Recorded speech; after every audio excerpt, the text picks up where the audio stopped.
Perseet pistään!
Sinä olit kyllä oikeassa. Aikamme voisi olla erittäin kyllä lyhyt.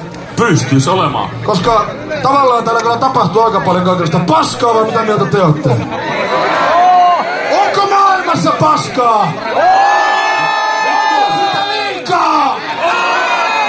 Olisiko se tavallaan ihan helvetin kiva ottaa sille kilauta kaverille korttia ja saada vaan sellainen kaveripaikalle, joka vaan niinku hoitaisi paskan pois.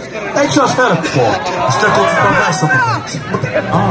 Mutta meillä on tavallaan se vessapaperin personoituma, se on nimi on Gabriel. Kyllä. Sillä on erittäin hyvä numero, kun soittaa sen, se pyyhkäisee kaiken paskan maailmasta pois.